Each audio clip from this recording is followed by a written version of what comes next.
una ecuación muy utilizada en motores, específicamente para cilindros de motores, que nos indica esencialmente que la transferencia de calor es una función de este número de Reynolds. Este número de Reynolds involucra la masa de aire y masa de combustible que ingresaron, un parámetro B que está asociado al diámetro del cilindro, el área del pistón, que es el área que está expuesta a la cámara de combustión en contacto con lo que estamos comprimiendo, y la viscosidad dinámica del gas. Recuerden que Reynolds es el número dimensional que nos permite hacer una relación entre las fuerzas inerciales y las fuerzas viscosas, y que está asociada a la transferencia de calor y a la predicción de este señor, que es el número de Nusselt. En Nusselt nos permite, a partir de la definición, que Nusselt es el número gradiente, lo definimos como el gradiente de temperatura dimensional, con la definición de este numerito calculamos el coeficiente promedio de transferencia de calor por convección. Entonces, hay unas ecuaciones, normalmente pues son de esta forma, muy sencillos. C1 y C2 se consiguen tabulados en tablas para cilindros de motores. Importante entender que la temperatura de las paredes ya han estado, cuando son controladas por el sistema de refrigeración, oscilará entre 180 y 200 grados Celsius. Entonces, la temperatura de referencia para poder evaluar la cantidad de energía que se pierde hacia la mezcla fresca, cuando están ingresando los gases y están a una menor temperatura que la que tienen las paredes de cilindro, o después de cuando ya tenemos la combustión de los gases a la pared del cilindro. Aquí vemos entonces que en este proceso la conducción de calor, la convección de calor puede tener dos sentidos: de los gases calientes a la pared o de la pared a los gases calientes. Están realmente oscilando de manera recurrente como consecuencia de la operación. Porque acuérdense que estamos trabajando en el ciclo de potencia de un motor, se divide en 4 carreras, y durante esas 4 carreras las temperaturas, como ustedes ya lo pudieron ver en las simulaciones que hicimos del laboratorio, cuando hicimos el diagrama P contra B y ustedes hallaban las temperaturas de los diferentes puntos del ciclo, ahí podíamos visualizar que las temperaturas iban aumentando y después disminuyendo.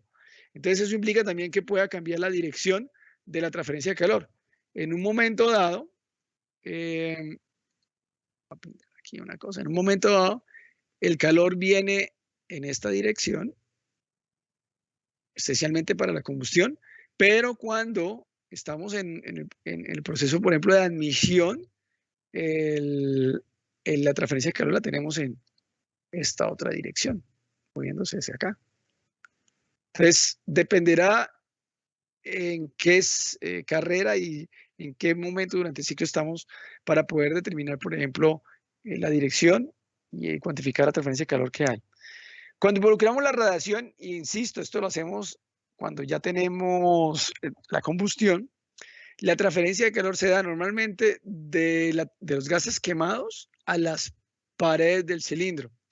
El modelo que utilizamos realmente no es el modelo que ustedes aprendieron de transferencia de calor de cuerpo gris, que es el más sencillo, que involucra una superficie y sus alrededores, dada la complejidad de la geometría, y que no podemos asumir que lo que tenemos ahí son cuerpos negros en lo absoluto. Entonces tenemos la definición de calor perdido a partir de una cosa que se llama factores de visión. Esto no sé si ustedes lo vieron en su curso de transferencia de calor, pero normalmente uno no lo alcanza a ver en un curso introductorio. Involucra el factor de visión que existe entre los gases y las paredes. Este es un elemento un elemento geométrico, y esto que está acá, que involucra las emisividades de los gases y de la superficie de las paredes, es lo que llamamos la resistencia superficial por radiación. Entonces, normalmente, cuando hablamos de radiación avanzada, con un modelo un poquito más complicado, para poder calcular la transferencia de calor, necesitamos obviamente la temperatura promedio media del gas y de las paredes durante el tiempo que dure la combustión. Y adicionalmente involucramos una especie de 3 resistencias en serio que involucran la resistencia superficial por radiación, el factor de visión, que es la que permite, digamos, que hacer que la energía se mueva de la superficie de uno hasta la superficie del otro, y la superficie, la resistencia superficial de las paredes. Entonces, recuerden que cuando hay radiación es un fenómeno superficie-superficie. Sin embargo, aquí tenemos un gas. Normalmente lo que se considera como superficie del gas es la bola de fuego, ¿se acuerdan? La frontera a la cual se va propagando la llama, tenemos el límite entre lo quemado y no quemado. Esa bola de fuego es lo que normalmente se considera para calcular este factor de división y estos coeficientes. ¿Qué aspectos importantes tenemos? Que afortunadamente solo un 10% de todo el calor transferido a las superficies internas se da por radiación debido a al bajo poder de emisión de radiación de las superficies que tenemos. Entonces, bueno, hay radiación, pero no es crítica. Sin embargo, como aquí se genera hollín, acuérdense, ese hollín son partículas de carbón. El hollín sí tiene una alta emisividad. Entonces, hacia esas partículas de carbón sólido sí podríamos estar perdiendo de un 20 a un 35% de la energía que estamos transfiriendo y después se va por el exhausto, ¿acuerdas? Y esencialmente, pues ya esto lo mencioné anteriormente, la energía por radiación se da en la carrera de potencia, cuando estamos en la carrera de expansión, justo después de la combustión. Otra cosa importantísima es que la temperatura que tenemos acá la conocemos como una temperatura pseudoestable, porque también, como les mencioné, nunca podemos estar hablando de una temperatura estable dentro del cilindro motor por todos los cambios que ocurren. Entonces, normalmente para los cálculos y que involucran la temperatura del gas como este o este, se busca una temperatura de pseudoestable o de bulto, se le llama bulk en inglés a esto, o de medio concentrado, por así decirlo, desde el punto de vista termodinámico, pero tengan presente que la transferencia de calor es un proceso cíclico, de que hay momentos en los que se transfiere una gran cantidad, cuando empiezan a disminuir las temperaturas hay una pequeña transferencia de calor. Entonces, es un proceso cíclico guiado por pues, las mismas características de la combustión y de cómo opera el cilindro del motor. Pero, en últimas, ¿qué es lo importante acá? Que como nosotros somos ingenieros, eventualmente ustedes se van a encontrar modelitos matemáticos para calcular la transferencia de calor, como los que les estoy mostrando aquí, que son los más generalizados. Ya en el escape, cuando ya acabó la combustión y se abre la válvula de escape, pues obviamente los gases, ya no hay combustión, se apagó la llama. Este proceso de finalización de la combustión y escape pasa por dos etapas. La primera, apenas se acaba la combustión, el pistón va a seguir bajando hasta el punto muerto inferior. Y resulta que eso en termodinámica se puede asociar a una cosa que se llama enfriamiento por expansión. Cuando un gas expande libremente, su temperatura baja. Este fenómeno, este enfriamiento expansivo, genera una pequeña reducción de la temperatura, expansion cooling, aquí lo llamamos en inglés, a eso lo denominamos expansion cooling. Obviamente, pues eso está asociado también la poca transferencia de calor que se da hacia las paredes del cilindro o a la cabeza del pistón o a las válvulas al final de la carrera de expansión. Se da porque como ya no hay flujos importantes, las paredes se encargan de frenar los gases que teníamos dentro del cilindro. Entonces, si disminuye la turbulencia, disminuye el coeficiente de transferencia de calor por combustión, por convección, perdón. Y en consecuencia, se nos disminuye la transferencia de calor total. Entonces, normalmente vemos que al final del ciclo de expansión, la transferencia de calor a las paredes disminuye. Y hay una pequeña reducción de la temperatura de los gases por enfriamiento por expansión. Otra cosa importante es que una vez se abre la válvula de escape, recuerden que de todas maneras las temperaturas aquí no es que estén cercanas a la atmosférica. Las presiones y temperaturas que tenemos aquí son muy altas. Una vez se abre la válvula de escape, los gases salen a una temperatura aproximada de 800 grados Celsius. Con lo cual podemos ver que ahí estamos, la razón por la cual se pierde toda esa cantidad de energía en forma de entalpía por el múltiple de escape.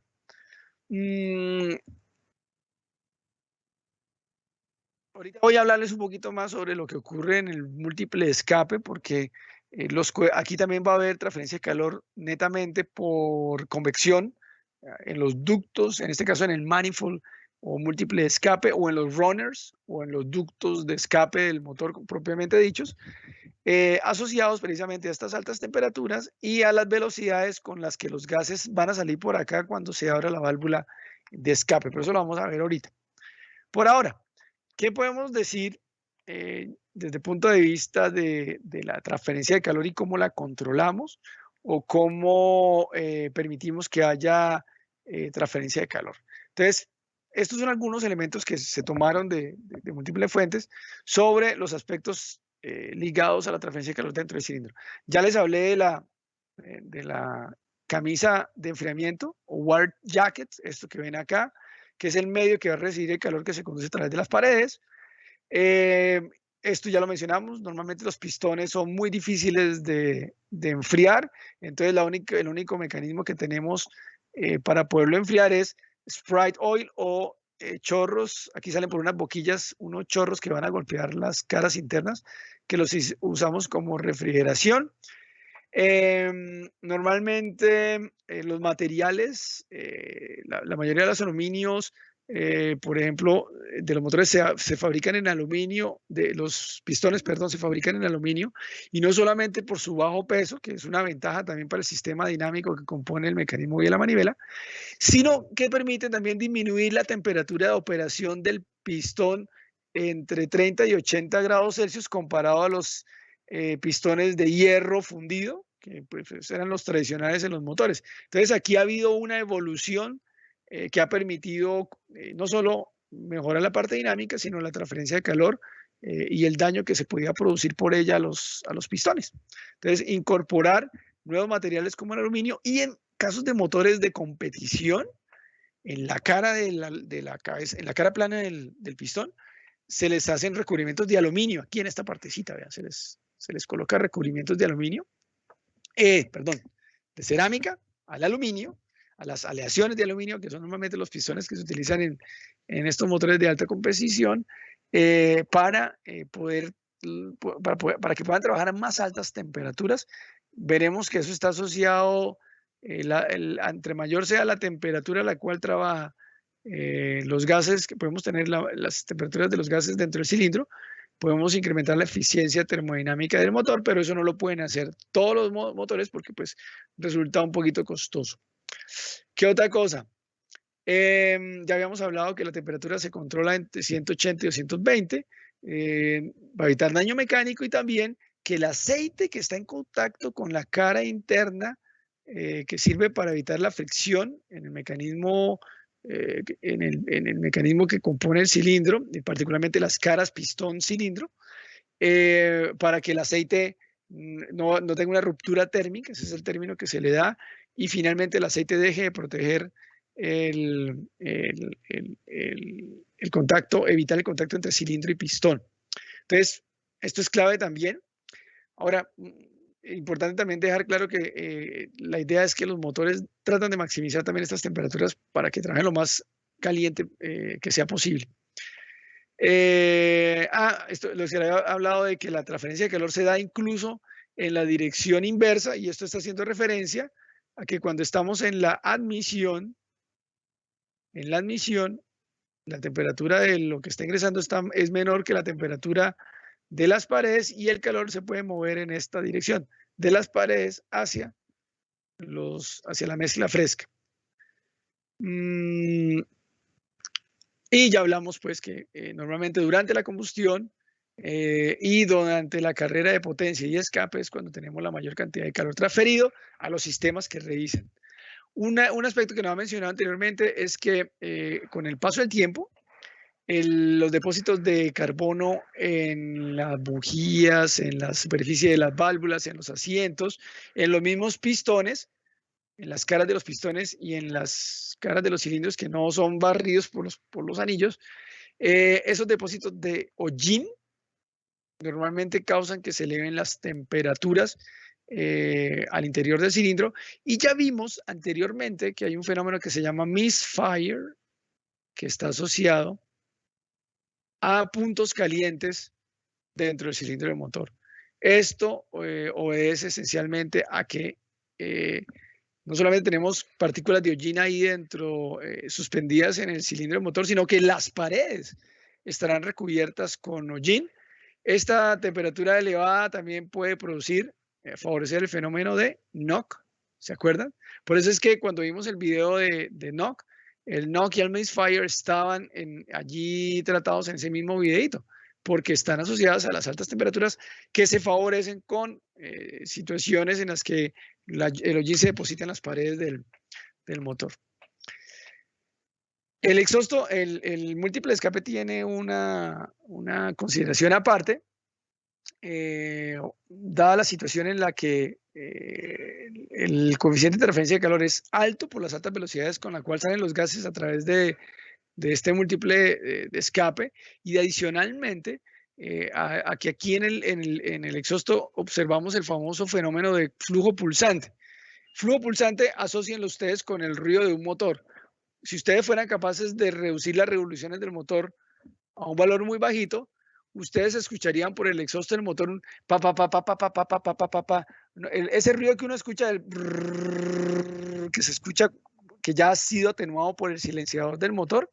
Si pudiéramos ponerlo en cámara lenta y tenerlo en toda la intensidad que se tendría cuando se abre la válvula, sin tener este múltiple de escape, sino los puertos de conexión a la atmósfera, abiertos totalmente a la atmósfera, aquí.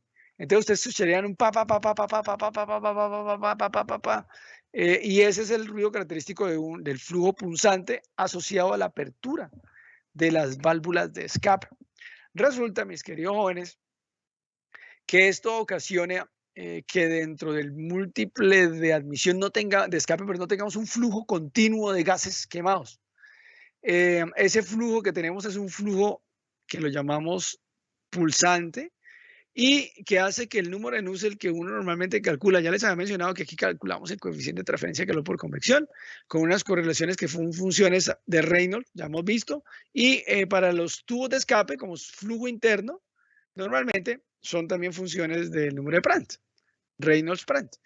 Para estas correlaciones son típicas de convección forzada, flujo interno. Y el diámetro interno pues está asociado precisamente a estas tuberías. Bueno, en motores, normalmente el cálculo del coeficiente de transferencia de calor por convección por estos ductos que ustedes ven acá, o runners, headers también le llaman, se hace con correlaciones muy parecidas a las que ustedes vieron en transferencia de calor para flujo interno. ¿Se acuerdan que tocaba mirar si el flujo era laminar o turbulento, completamente desarrollado o no desarrollado? En fin, esas correlaciones están asociadas a curvas que dan un número de Nusselt como el que están viendo aquí en esta curvita de la diapositiva. Normalmente, en el múltiple de escape, por el flujo pulsante este que tenemos acá, el coeficiente promedio o el número de Nusselt que da origen al coeficiente de promedio de transferencia de calor por convección es mucho mayor, dada la turbulencia, porque acuérdense que a medida que se incrementa la turbulencia, el coeficiente de transferencia de calor dentro de tubería se incrementa. Entonces, este flujo pulsante ocasiona altos niveles de transferencia dentro del ducto que no son considerados por las ecuaciones tradicionales que empleamos en transferencia de calor. Entonces, con flujo estable. Cuando hablamos de flujo estable es que nosotros decimos que siempre se mueve ahí 1 kilogramo por segundo de gases quemados. Aquí en un ducto de escape de un motor no tenemos ese flujo másico constante durante toda la carrera de escape. Al comienzo es muy alta cuando la presión dentro del cilindro se abre la válvula de escape y ocurre el blowdown, la velocidad de los gases es muy alta, después empieza a variar, llega un momento en que se cierra el paso de gases a través de la válvula de escape, se cierra y los gases siguen saliendo porque tenían una presión mayor que la presión atmosférica. Entonces, eso es lo que llamamos flujo pulsante y que está asociado a los múltiples de escape. Normalmente el coeficiente que calculamos es menor que el real es el de aquí arriba, pero normalmente ya se sabe el error como muchas cosas en motores y uno lo afecta pues con un factor de corrección. El factor de corrección de este coeficiente da del orden de 1.25 a 1.4, dependiendo de los regímenes y el tipo y el flujo másico de entrada de gases, de mezcla fresca, perdón, que entre al motor.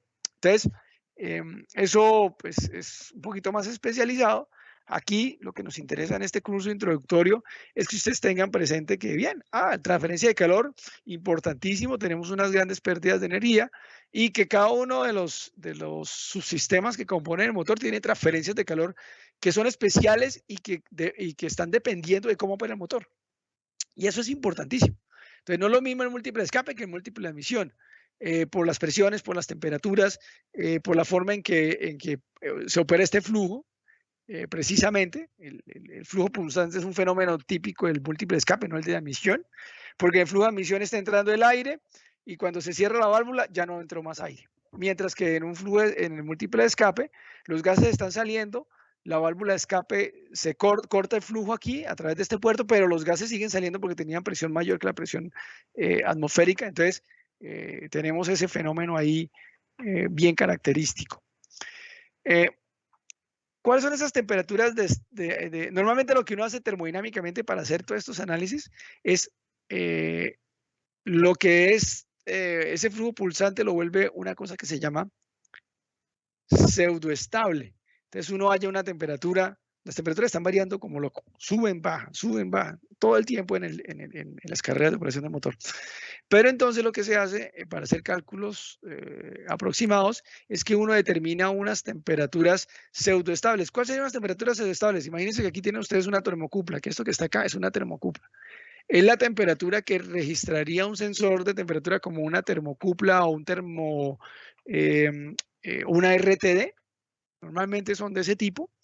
Normalmente los instrumentos de medición no tienen la capacidad de ver la variación, de estabilizarse con las subidas y las bajadas de temperatura que ocurrirían con los gases saliendo por el múltiple escape. Recuerden que estamos trabajando a altísimas velocidades de ciclos.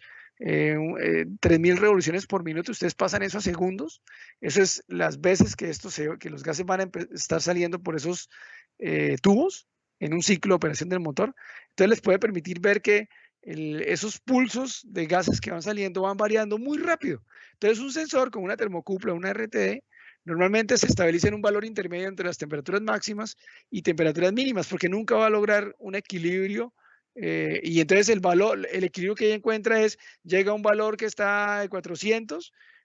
Cuando pasan los gases calientes, él trata de subir, pero ya la temperatura bajó, entonces trata de subir, inmediatamente baja. Trata de subir, es como si estuviera vibrando. La temperatura estuviera vibrando. Y el valor que nos registran esos sensores es el punto alrededor del cual está ocurriendo esa vibración. Como el eje a partir del cual empieza la vibración a desplazarse. Esa temperatura está para los motores Spark Ignition en el múltiple de escape oscila entre 400 y 600 grados Celsius. Generalmente en el múltiple, en los motores de encendido por compresión, en el múltiple de escape, las temperaturas son más bajitas. Y tengan, por favor, consideren eso ahorita porque hay mucha gente que cree que los motores diésel trabajan a más altas temperaturas que los motores a gasolina. Eso no es cierto y tampoco lo podemos generalizar. Depende de la aplicación. Pero cuando hablamos de los múltiples de escape, la mayoría de la gente sí tiende a asociar que los motores diésel deberían trabajar a más alta temperatura que los motores a gasolina. Dos motores del mismo tamaño más o menos, diésel y gasolina, tienen diferencias como las que estoy mostrando acá. El diésel va a tener temperaturas que son del orden del 20-25% hasta 30% menores que las del motor de encendido por chispa. Esto se debe, estas temperaturas bajitas en el exhausto en comparación con los motores a gasolina, se debe a este fenómeno. Expansion cooling. Acuérdense que un motor diésel tiene una relación de expansión que es mucho mayor que la relación de expansión de un motor a gasolina. Y cuando hablo de relación de expansión es que tanto el volumen aumenta desde el punto muerto superior hasta el punto muerto inferior. Entonces esta relación de expansión, que es muy alta en los motores diésel, es la que permite que haya este enfriamiento y que ocasiona que la temperatura de los gases, ya cuando se abre la válvula de escape de los motores diésel, sea mucho más pequeña que la temperatura de los motores a gasolina. Es interesante visualizarlo. Bueno. ¿Cuál es el videito que les iba a mostrar acá? Ahora se me olvidó. Un segundo, chicos. Que este no lo tenía preparado. Discord. El video no lo pude abrir porque se me despapalló, pero entonces vamos a copiarlo acá. Y ya vamos a ver. Creo que es precisamente las variaciones.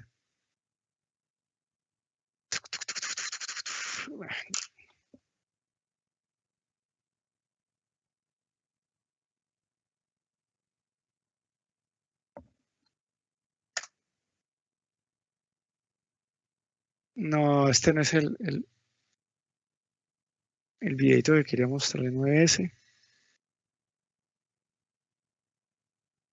Este sí es. Presten atención con este video a lo que le ocurre precisamente al múltiple de escape.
Bueno, ya voy a pasar porque ahí están repitiendo mucho lo que me interesaba ver.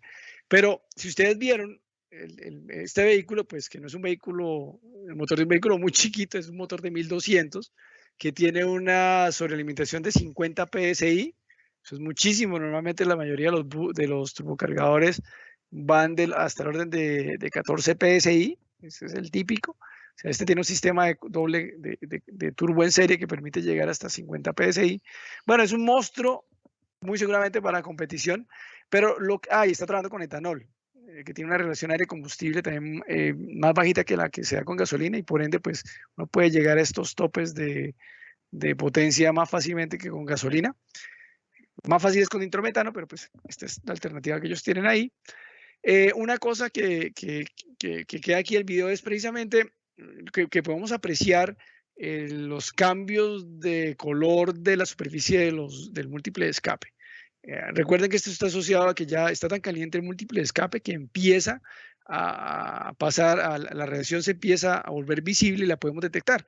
Pero el asunto acá, voy a quitar el audio, voy a dejar que siga reproduciéndose, es que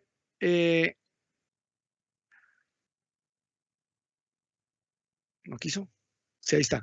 Es que si ustedes se dieron cuenta, cuando el tipo estaba acelerando el motor, en la aceleración, veíamos que paulatinamente la temperatura iba aumentando y llegaba un momento en que al desacelerar, la temperatura del múltiple de escape permanecía un tiempo quieta, bueno, o por lo menos el color eh, rojo que se está viendo, mire, permanecía un tiempo.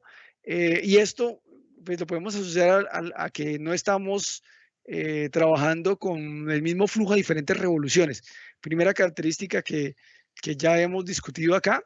Y lo otro, el flujo punzante, que si bien ahí, pues a nosotros a simple vista vemos que pues, el múltiple de escape se está calentando y aparentemente la temperatura va aumentando a medida que aumentan las revoluciones, lo que también veríamos con un set de termocuplas puestas, como las que normalmente se montan en estos bancos dinamométricos, es la famosa temperatura de flujo pseudoestable en el múltiple de escape. ¿Listo? Esa es era como la idea de ese video en particular que quería traer pues a colación. Lo segundo,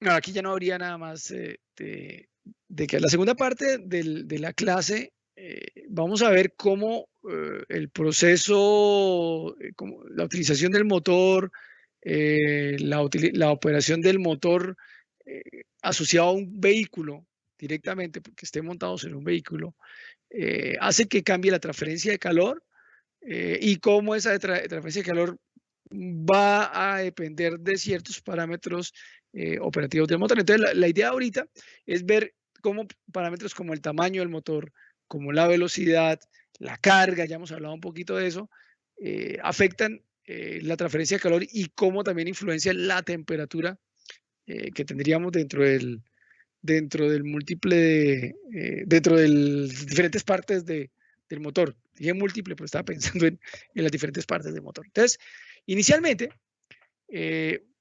bueno, tamaño del motor y transferencia de calor. Desde el punto de vista de la transferencia de calor, a medida que un cuerpo se vuelve más grande, hay más área expuesta normalmente para transferencia de calor. Entonces, lo que uno ve es que a mayor área, a mayor tamaño del motor, el área de transferencia de calor se incrementa y ahí pues hay mayor transferencia de calor. Y cuando hablamos de transferencia de calor, estoy hablando de la transferencia de calor que se da alrededor, en los pistones, en las caras de los cilindros, las mismas válvulas que tienden a ser más grandes. Entonces normalmente tenemos más área en el interior del cilindro de un motor más grande, con una cilindrada mayor, que en un motor pequeño. Entonces, obviamente va a haber mayor transferencia de calor. Y si consideramos que la ecuación típica que estamos utilizando es la ley de enfriamiento de Newton, aquí lo podemos ver que la transferencia de calor es proporcional al área que está en contacto de la superficie del fluido con la que está en contacto. Entonces, eso es, pues digamos que no debe ser una sorpresa para ustedes. Lo interesante del asunto es que si bien los motores incrementan su transferencia de calor, incrementarían estas pérdidas a los alrededores e incrementarían el calor que se va para el refrigerante, también habría un incremento a medida que el motor se hace más grande. Resulta que la potencia del freno también va a ser más grande. O sea, la potencia del freno va a ser más grande. Y muchas veces, mucho más grande que lo que están viendo acá. Entonces, el incremento de la potencia del freno a veces contrarresta la pérdida de transferencia de calor. Y creo que ya lo habíamos visto anteriormente cuando hablábamos del efecto de la eficiencia termodinámica y el volumen desplazado del motor. Los motores grandes tienden a ser más eficientes que los motores pequeños. Y aquí, pues, si bien la transferencia de calor aumenta, el tamaño del cilindro aumenta, el volumen aumenta, y acuérdense que la potencia del motor, trabajo al freno, bueno, vamos a colocar trabajo indicado, es la integral de P de B, mientras que el calor transferido lo podemos cuantificar como, vamos a utilizar la ley de enfriamiento de Newton, H por A por delta T. O si quisiéramos integrar, podría ser integral el de área por la temperatura. Pero digamos que la transferencia de calor es proporcional al área, pero el trabajo está asociado con el volumen desplazado. Entonces, normalmente los motores tienen mayor eficiencia termodinámica porque la relación, aquí está, volumen-área. A medida que el motor se hace más grande, la relación volumen-área también se hace más grande, significando que el volumen crece más que lo que crece el área normalmente. Entonces los motores se hacen más eficientes, así perdan mayor cantidad de calor. Para que lo tengan por ahí presente y de pronto los análisis que les toque hacer o en las lecturas que se van a encontrar, pues esta es la interpretación de lo que ocurre a medida que incrementa el tamaño del motor. ¿Qué pasa cuando se incrementa la velocidad? Y cuando hablo de la velocidad es lo que vimos específicamente en el video de ahorita. Es que el motor está operando a diferentes regímenes de revoluciones. Si volvemos al video anterior, entonces El motor simplemente está operando en diferentes rangos de revoluciones, lo que estaba ocurriendo acá. Que el señor lo está acelerando y desacelerando para hacer los ciclos de toma de potencia con el dinamómetro. Entonces, en ese orden de ideas, la velocidad es un factor súper clave a la hora de hacer análisis de los motores de punto de vista de la transferencia. ¿Qué encontramos normalmente?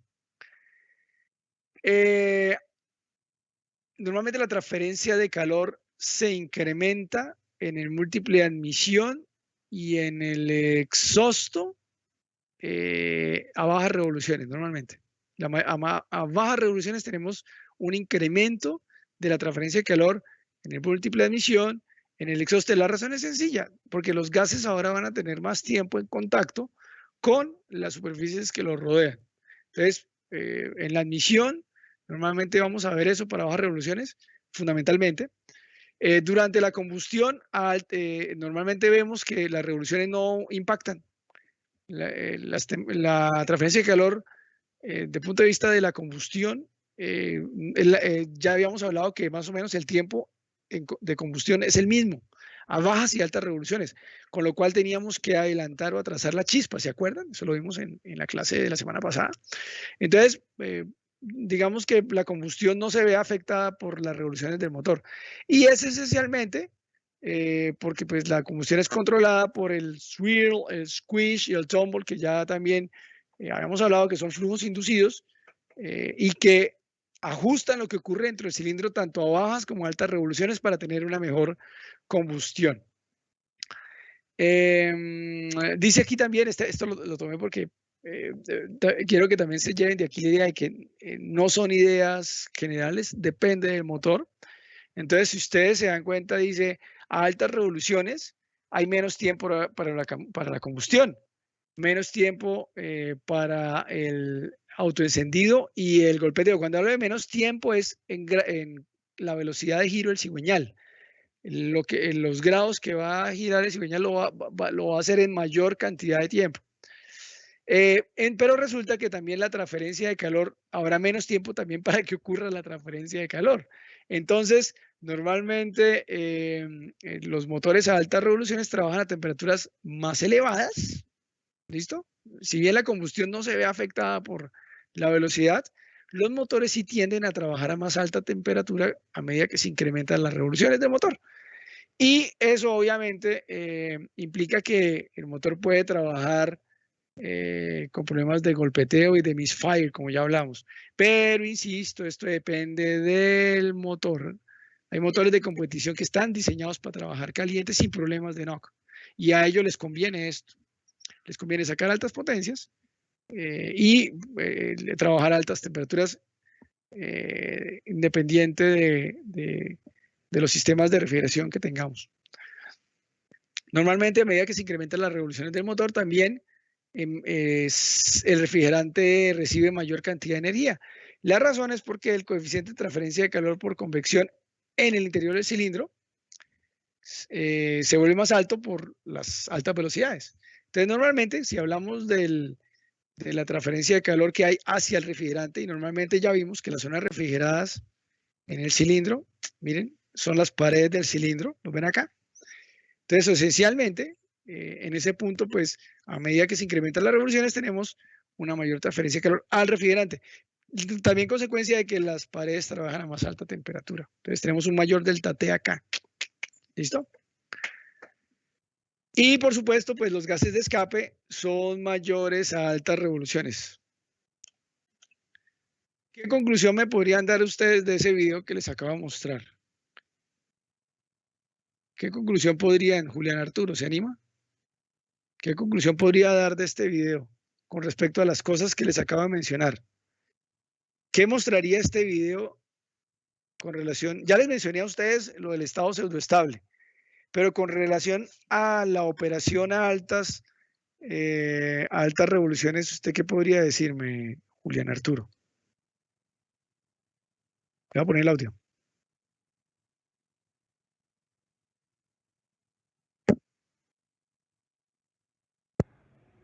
No, no tiene audio, profe. ¿No tiene audio? No, señor, no está compartido. Ay, muchacho, o sea que ahorita les comparto, yo feliz porque le estaba mostrando el video y No, ustedes no colaboran, muchachos. Incluir audio.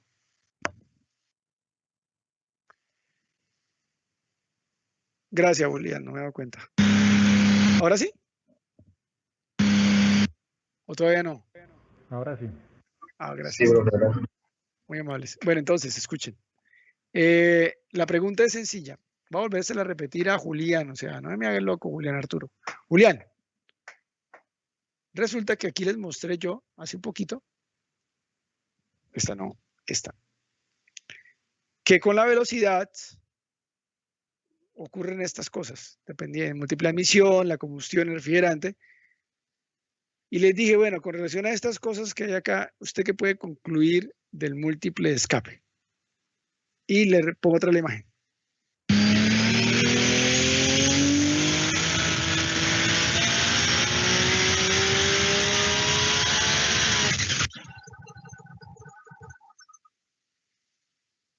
Julián, conclúyame, por favor. Pues, profesor, que a medida que el motor aumenta sus revoluciones, ¿Sí?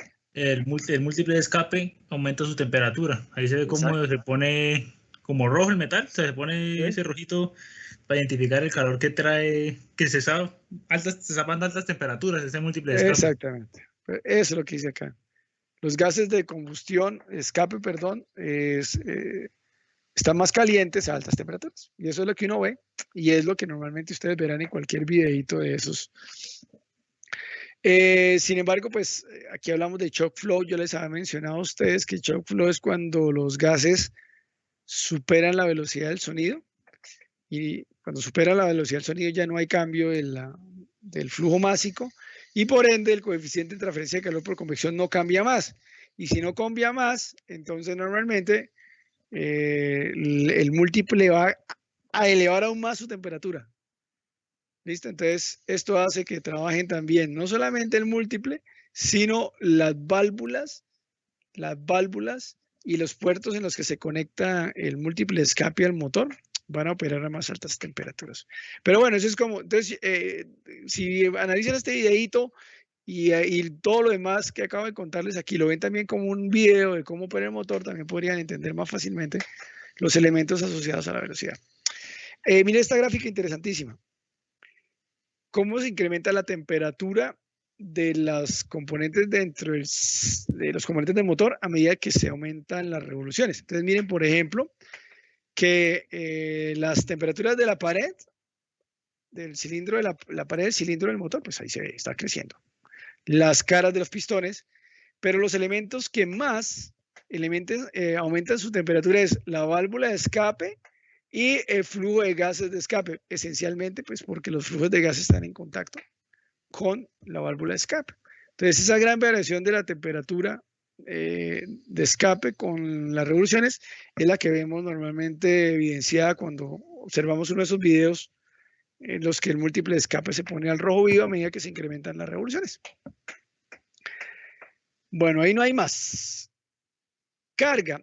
Recuérdese, la carga está asociada a la presión que se da dentro del cilindro del motor como consecuencia de la resistencia del pistón vía la manivela, y eso está asociado al terreno, eso está asociado a la cantidad de masa que tiene que mover el vehículo.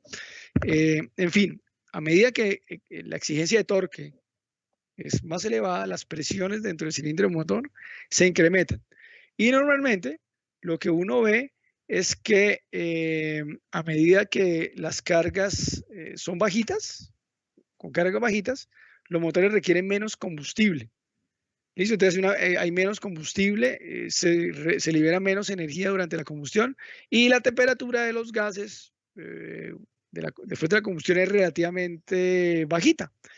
Sin embargo, a cargas altas metemos más combustible porque necesitamos sacar trabajo para poder producir una buena cantidad de torque, para poder vencer la resistencia que se está oponiendo a que el vehículo se mueva y eso lo suministra el motor.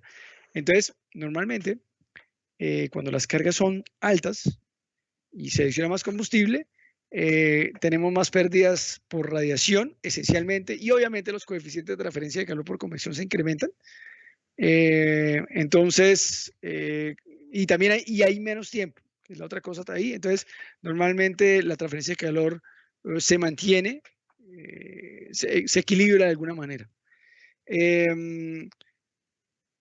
Normalmente cuando el motor está WT, Wide Open Throttle, acuérdense, la masa de aire y la masa de combustible que ingresa al motor es mayor, eso tenemos el mayor flujo volumétrico.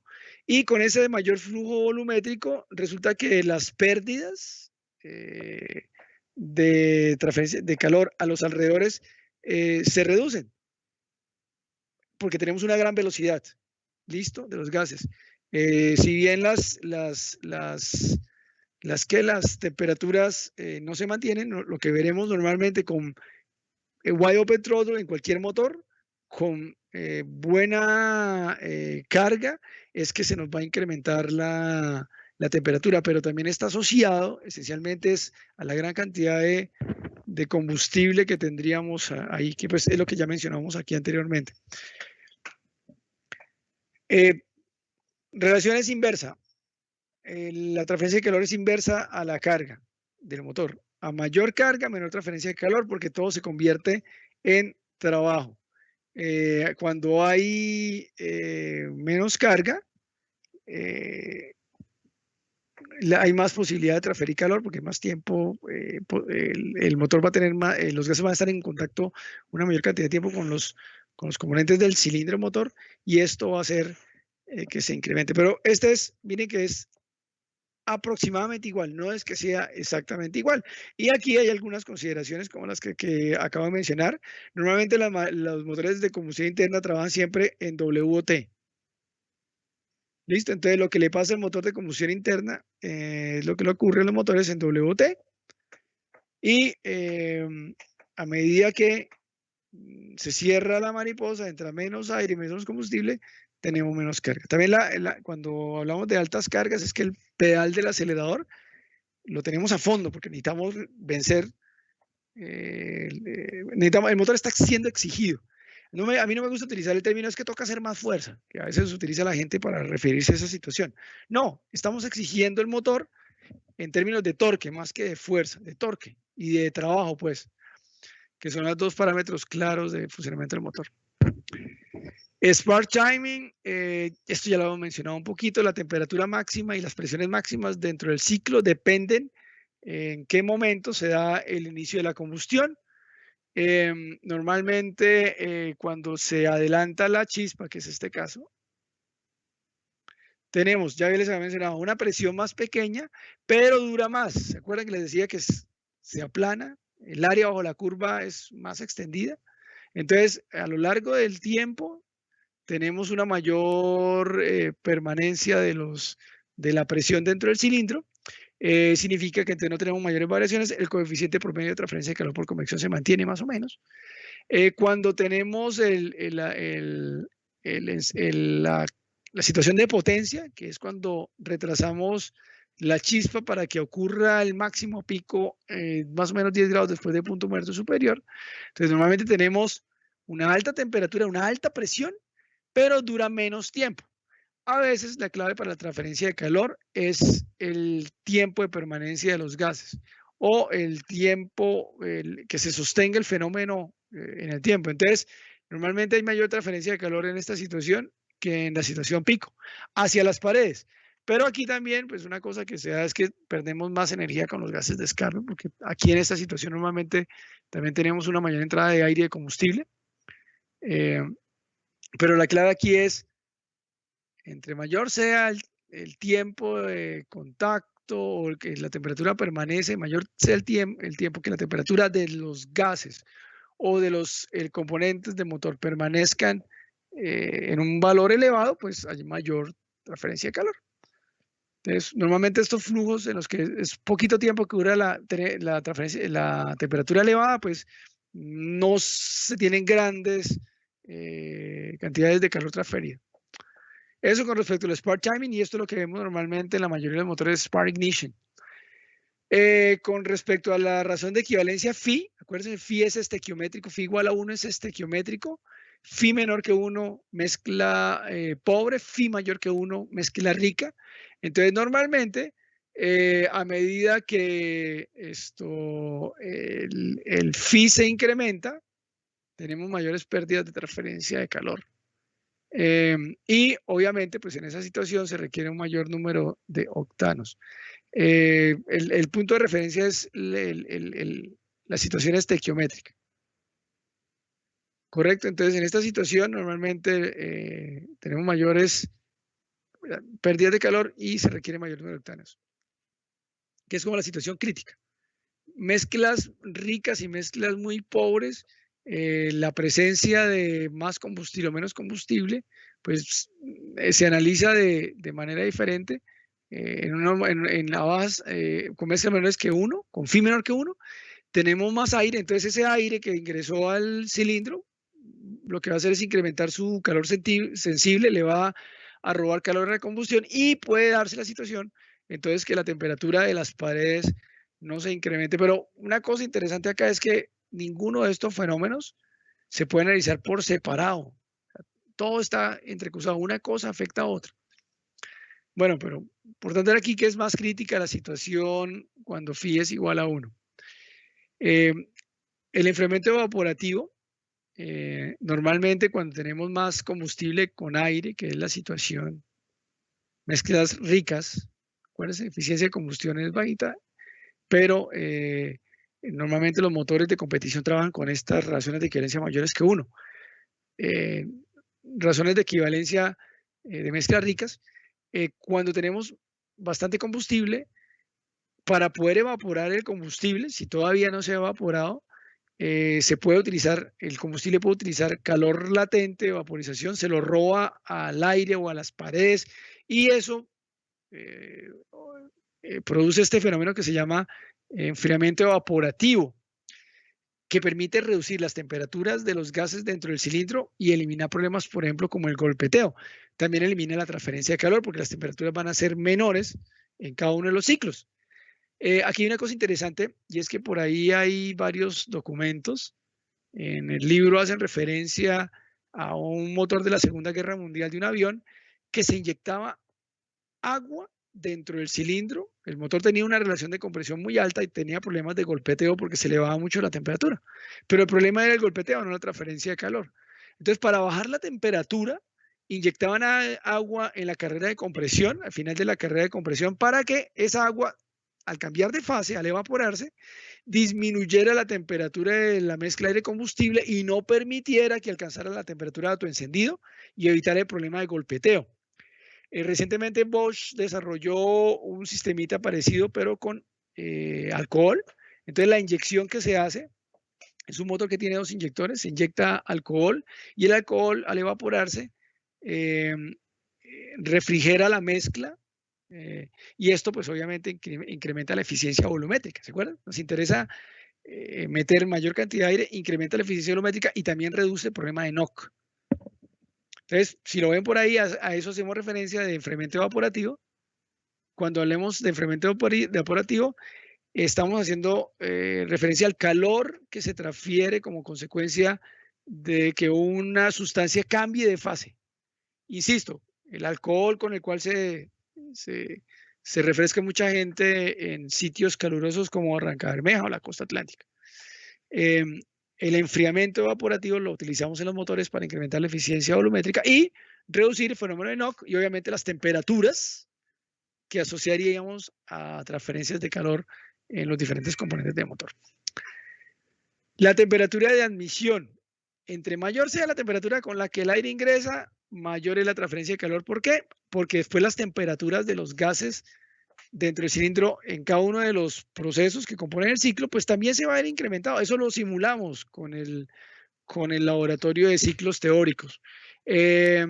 Normalmente, una cosa que se utiliza, por ejemplo, con motores sobrealimentados, para evitar este problemita de que haya transferencia de calor y que nos reduzca la eficiencia termodinámica de la operación de motor, se utilizan una cosa que se llaman aftercoolers o posenfriadores. Entonces, normalmente ustedes van a ver que motores diésel grandes, siempre hay un sistema de enfriamiento, post-enfriamiento. Los motores sobrealimentados con supercargador, motores Spark Ignition, normalmente tienen otro radiadorcito, debajo del radiador de refrigeración para enfriar el aire. Se utiliza aire para enfriar agua y esa agua se utiliza como sistema de refrigeración del aire que está ingresando después de que pasó por el supercargador. Entonces, la clave es, obviamente, no queremos que el aire ingrese con alta temperatura.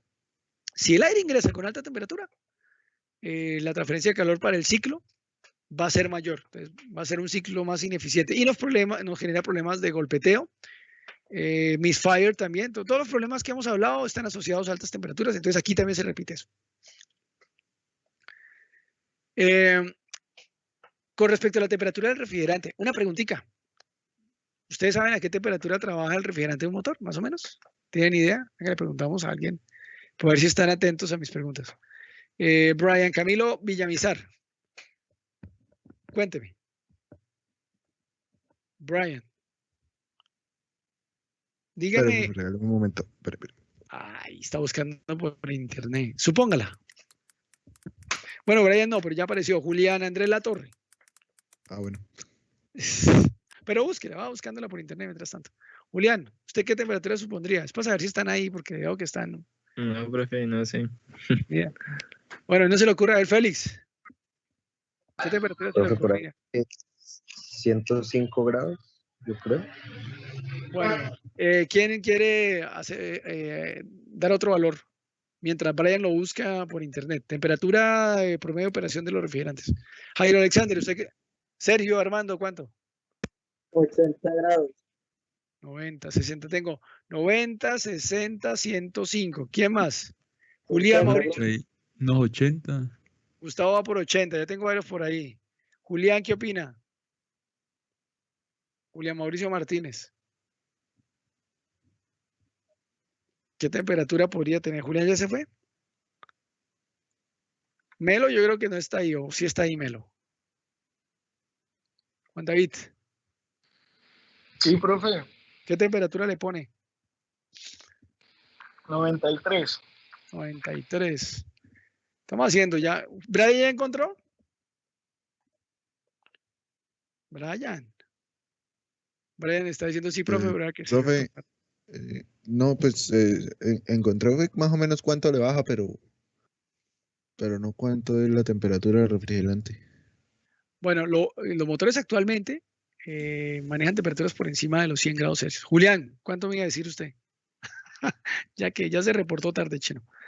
Pero, no, esto estaba mirando y sí. Encontré que decía que el refrigerante iba entre 85 y 95 grados.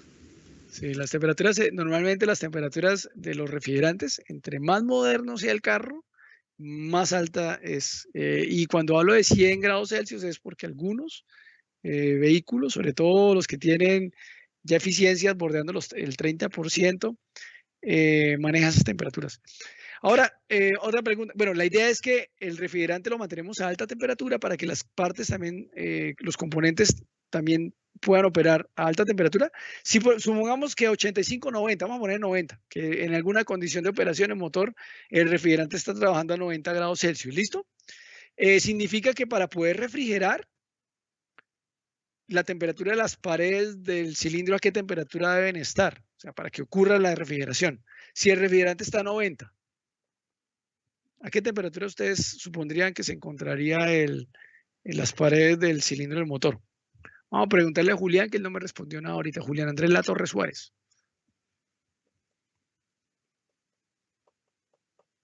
Julián. ¿A qué temperatura las paredes del cilindro del motor? Sí, está el refrigerante operando a 90 grados Celsius.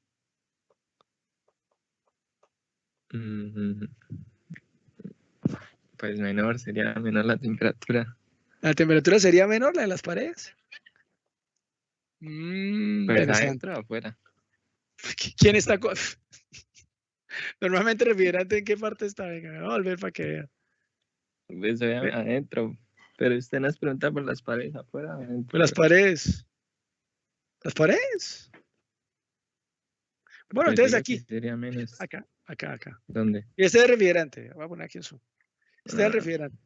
Entonces, aquí donde, en la cara, el cilindro es este, aquí está la cara que da hacia la cámara de combustión, la cara que estaría en contacto con el refrigerante. ¿Qué temperatura podría tener si el motor está operando con el refrigerante a 90 grados Celsius?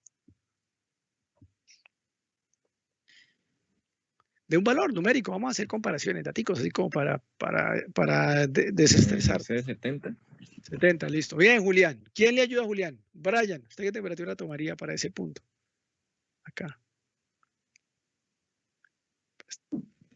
Para la pared, Sí, si el refrigerante está operando a 90 grados Celsius, dije. ¿Cuál puede ser la Pues- temperatura de esa pared? creería que es más alta la temperatura de la pared. ¿Y cuánto pondría usted? Pues en lo que encontré decía que más o menos el refrigerante alcanza a bajar en 20 grados la temperatura del motor. Bueno, entonces. Entonces yo le pondría unos 110. Bien. Bueno, ¿quién vota por Brian? Vamos a hacer una votación acá para despertarlos. ¿Quién vota por Brian, que es mayor? ¿Quién vota por Julián, que es menor? Levanten la mano los que voten por Brian.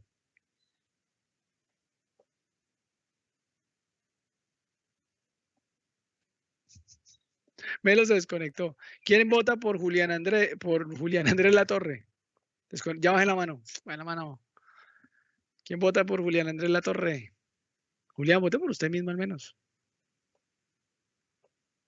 Julián, deje ver la novela, hombre. Concéntrese aquí un ratico. Eso.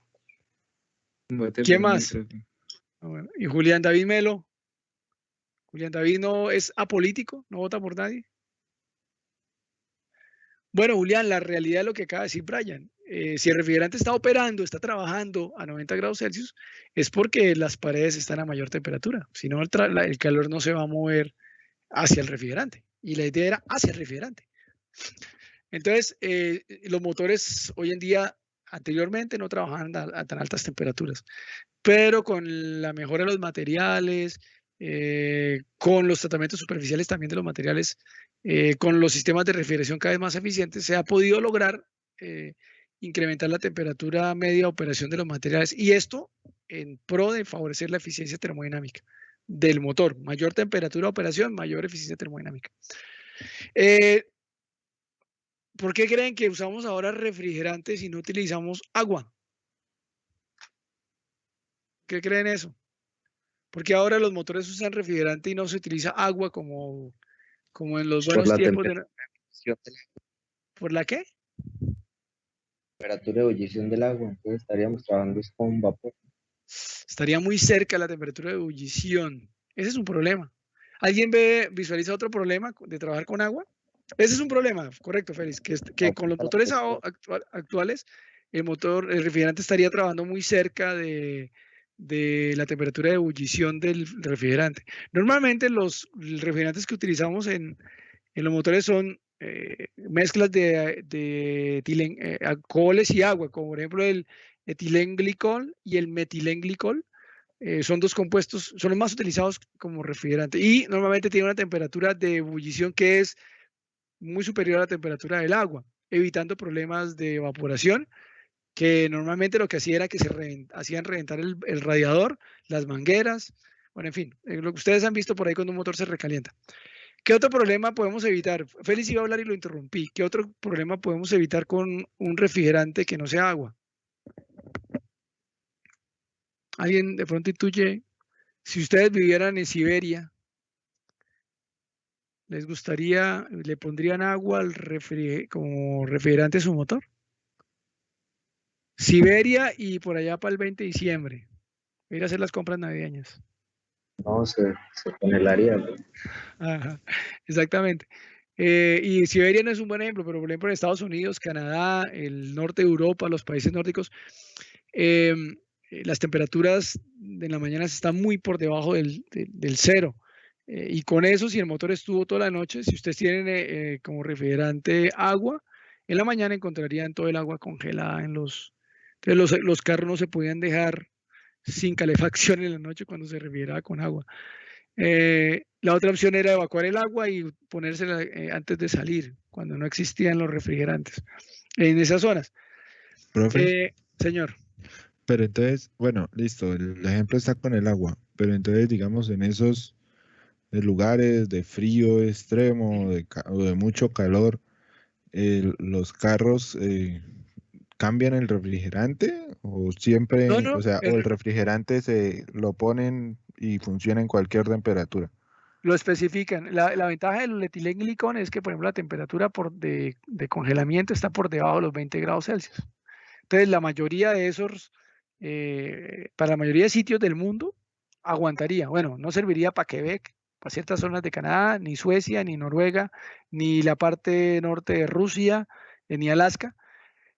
Ahí hay que dosificar un refrigerante. La ventaja es que por ahí en el libro, pasa que no lo tengo acá, porque pues como ahorita estamos generalizando, las propiedades termofísicas del refrigerante dependen de la proporción de agua y de alcohol. Entonces, esas mezclas, cuando necesitamos una temperatura de fusión bien bajita, entonces el refrigerante tiende a ser alcohol, más alcohol que agua. Y castiga uno la temperatura de ebullición. Metiéndole más agua, uno en las mezclas, uno normalmente de alcohol, agua para refrigerante. Insisto que es para eso. Entonces, normalmente con la dosificación de los dos componentes se puede lograr.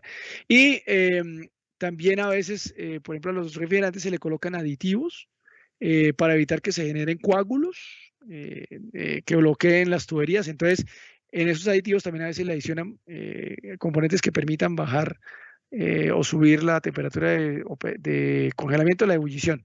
Y estamos hablando de motores especiales o en ciertas condiciones. Lo mismo va para el aceite. Después veremos, de manera entrante para el aceite, también tenemos una clasificación de aceites que tiene en cuenta este fenómeno, particularmente para los motores que trabajan en zonas en las que tenemos cambios drásticos de temperatura a lo largo del año. ¿Listo? Bueno, entonces estaba hablando que normalmente el refrigerante trabaja a alta temperatura. A mayor temperatura, mire, aquí está la razón por la cual les hablo que ya los refrigerantes pueden llegar a temperaturas hasta 100 grados Celsius, 110 grados Celsius. A mayor temperatura, mayor eficiencia termodinámica. Pero obviamente el mismo problemita de siempre, problemas de NOC. ¿Listo? Bueno, los materiales del motor significa que obviamente el motor puede operar a diferentes temperaturas. Puede variar el rango de operación a temperaturas, pensando, por ejemplo, en cosas como la eficiencia termodinámica. Por ejemplo, los pistones de aluminio de los motores, de aleaciones de aluminio, normalmente pueden trabajar a temperaturas más bajitas que los pistones de acero fundido, de fundición de acero, perdón.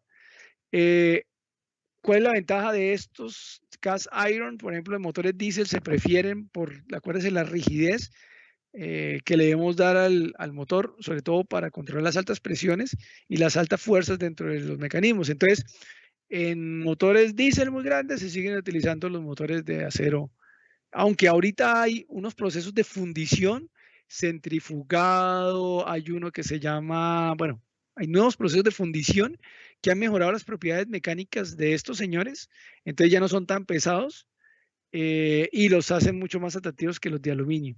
Pero en motores de Spark Ignition, que funcionan a muy altas revoluciones, como insisto, el videito que les mostré hoy de ese motor de 1200 caballos, que funciona a muy altas revoluciones, normalmente se prefieren motores de aluminio también por el peso. Entonces, aquí estamos hablando desde el punto de vista de la transferencia de calor. La relación de compresión. Con la relación de compresión pueden ocurrir dos cosas. La primera, cuando la relación de compresión aumenta por encima de 10, ojo, aumenta por encima de 10, bueno, dicho que se encuentre, estamos hablando de lo que le ocurre al motor a medida que hacemos el cambio de la relación de compresión. Piensen en un motor de compresión, de relación de compresión variable. Entonces, si la relación de compresión estamos por debajo de 10 y hacemos un aumento, entonces pasamos de 8 a 9. De 8 a 9 por debajo de 10, entonces el calor transferido disminuye. Es chistoso porque pues, le toca a uno pensar un poquito para analizarlo. Si la relación de compresión aumenta, pero el motor tiene una relación de compresión por debajo de 10, la transferencia de calor disminuye. Sin embargo, si la relación de compresión aumenta cuando el motor tiene una relación de compresión por encima de 10, entonces de 10 a 11 o de 11 a 12, la transferencia de calor aumenta. Pero esencialmente esto se debe a la carrera de compresión. La carrera de compresión es, acuérdense, admisión, compresión, expansión, escape. Entonces, este incremento de la relación de compresión incrementa la transferencia de calor en estas dos situaciones cuando se da normalmente la carrera de compresión. Ahora, hay una cosita. A medida que se tienen mayores relaciones de compresión, motores diésel, la temperatura de los gases de escape disminuye por el fenómeno que ya les comenté que se llama enfriamiento por expansión. Entonces, esta es la razón por la cual los motores diésel tienen temperaturas de escape que son más bajitas. Entonces, ahí también está documentado, pero está asociado ya a lo que les había mencionado antes. Cuando ocurre knock, como el knock, acuérdense que es una explosión localizada cerca de las paredes del pistón o del cilindro, de las válvulas, el fenómeno de knock normalmente hace que se incremente la temperatura local de esos componentes y produce daño superficial, que ya habíamos hablado también de eso. Esta temperatura, hay una cosa que se llama fatiga en caliente. Cuando usted a un material lo empieza a fatigar, ¿saben qué es el fenómeno de fatiga, cierto, Jairo? ¿Qué es fatiga? Mecánica. Ayúdame ahí mientras... Cuando un elemento está en un constante trabajo por unos ciclos, entonces se fatiga. Cuando las cargas que está resistiendo un elemento están oscilando. ¿Listo? Pueden ser en magnitud o en dirección. Eso es una fatiga. Hay una fatiga que es crítica para los elementos de máquina que se llama fatiga en caliente, que es más crítica, dañina para los materiales que cuando se fatiga en frío. Yo no sé si ustedes se han dado cuenta que cuando uno quiere romper un alambre y lo empieza a fatigar, justo al final se calienta y justo al final cuando se calienta es que se rompe el alambre, cuando ustedes lo están fatigando. Un alambre metálico con las manos, lo empiezan a doblar y a doblar hasta que lo fatigan para romperlo. La zona en la que se rompe se calienta. La fatiga en caliente es más crítica. Entonces, si yo quiero romper más fácilmente un alambre, lo caliento primero y lo empiezo a fatigar. Las componentes de los motores adolecen de este fenómeno de fatiga en caliente y en el caso de los pistones y los cilindros se ve exacerbada por el fenómeno de knock. De ahí que el knock sea tan crítico para los motores, porque usted no puede estar cambiando pistones y cilindros cada 100.000 kilómetros. O sea, realmente si un motor es bien mantenido, el tiempo de vida antes de una reparación ya que llamamos reparar, en el término coloquial aquí en Colombia, la palabra es que ustedes cambian pistones, cambian anillos, maquinan el cilindro, cambian culatas, las mecanizan, ¿no? Esa reparada debería darse por lo menos en un motor bien trabajado, puede llegar hasta 200.000 kilómetros. Cuando el motor hay que repararlo a los 100.000, 110.000 kilómetros porque ese motor le metieron la patica. Lo trabajaron mal o adoleció de problemas, por ejemplo, como en. Bueno, el fenómeno del thrill and squish, acuérdense que son fenómenos durante la admisión y la compresión tendientes a mejorar la combustión, pues obviamente incrementan el coeficiente de transferencia de calor por convección, porque acuérdense que esto está asociado a varios niveles de turbulencia y por su transferencia de calor ustedes saben que este señor, el H convective que está aquí, aumenta cuando aumenta la turbulencia. Entonces, mayor H, hay mayor transferencia de calor. Ahí creo que eso es muy fácil de interpretar.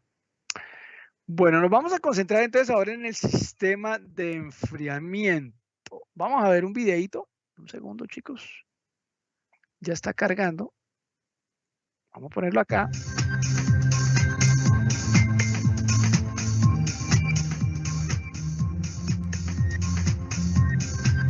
Es solo musiquita, no hay narración ni nada, pero van a tratar de ver los diferentes componentes y traten de leer lo que dice ahí. Ahorita lo retomamos, porque esta última parte nos vamos a concentrar precisamente en entender el sistema de refrigeración de los motores, que es clave, es un subsistema importantísimo para el correcto funcionamiento del del motor de combustión interna. Entonces, por favor, presten mucha atención y traten de leer si pueden leer, pero miren también la animación que es clave y ahorita lo retomamos.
Bueno, ya. De todas maneras, ese video que está ahí es complementario de este otro, que es interesante también porque pues,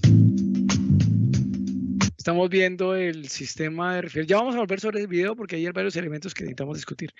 Pero el sistemita que está allá es la representación gráfica de lo que ustedes encontrarían en la realidad de un motor como la que ven en esta simulación de Ford, de un motor de 4 cilindros en línea. Bueno, vemos el motor con todos los componentes. Ahorita vamos a concentrarnos en lo que, tratar de identificar lo que ya hemos discutido a lo largo de estas dos clasecitas y que están asociadas precisamente con la manera en que el motor transfiere calor, esa transferencia de calor, los mecanismos que existen y por supuesto, pues ya sabemos que la transferencia de calor está asociada a diferenciales de temperaturas. Entonces, es clave también identificar cuáles son las zonas que trabajan a más alta temperatura y más a baja temperatura, porque allí es donde en esencia tendremos la transferencia de calor, el potencial riesgo de perder calor en energía en forma de calor. Bueno, ahí están los flujos, obviamente. Aquí les quiero mostrar con este video cómo el aceite nos sirve como refrigerante, que es la parte que nos falta complementar. Y la manera en que la lubricación del motor pues, permite llevar, controlar la temperatura de ciertos componentes que no pueden ser atacados por el sistema de refrigeración. Entonces ahí vemos el sistema de refrigeración, está la bomba de agua. La bomba se va a encargar de distribuir precisamente ese agua que viene del radiador, que ha bajado su temperatura, las camisas alrededor de los cilindros. Adicionalmente, también vemos que esa agua puede llegar a sitios como el árbol de leva, ya van a ver ahorita, que también es una zona que es importante refrigerar, porque es la parte superior de la parte superior de la cámara de combustión. Allí también hay las culatas, normalmente los motores las llamamos culatas húmedas porque en su interior son huecas y por ahí circula el refrigerante por toda la culata. Entonces ahí podemos refrigerar los diferentes elementos, las partes superiores de las válvulas, los asientos, el árbol de levas. Con el aceite, en esto, la lubricación de los diferentes componentes del motor vamos a profundizar el próximo lunes y jueves de la semana entrante. Pero aquí nos vamos a concentrar en esto. Miren, lo que se lubrican los rodamientos del cigüeñal, donde están los bujes de la biela, y hay unos jets que ustedes van a ver aquí. Miren, esta es la manera en que se refrigera la parte baja en la mayoría de los motores con estos chorros saliendo por estos jets. Y es la única manera que tenemos para refrigerar los pistones a través de estos toberas que tenemos dispuestas en los cojinetes del árbol del cigüeñal. Exactamente. Y que permiten precisamente refrigerar las bielas, el árbol de levas, perdón, y las cabezas de las válvulas también a veces son apoyadas por refrigeración con el aceite lubricante. Pero bueno, en general, como la culata es de la mayoría de los motores es húmeda, entonces podemos aprovechar ese refrigerante en la parte superior del motor para también refrigerar válvulas. Bueno, eso es lo que quería complementar. Vamos a seguir con esto. Vengo por acá. Bueno, sobre el sistema de refrigeración, ¿qué identificamos? Bueno, esto ya es generalidades. De esto ya lo hablamos. Aquí podemos visualizar precisamente la interacción que existe entre el refrigerante y las paredes, y ahora sí nos vamos a concentrar en el sistema de refrigeración. Entonces, los elementos típicos de un sistema de refrigeración: ventilador,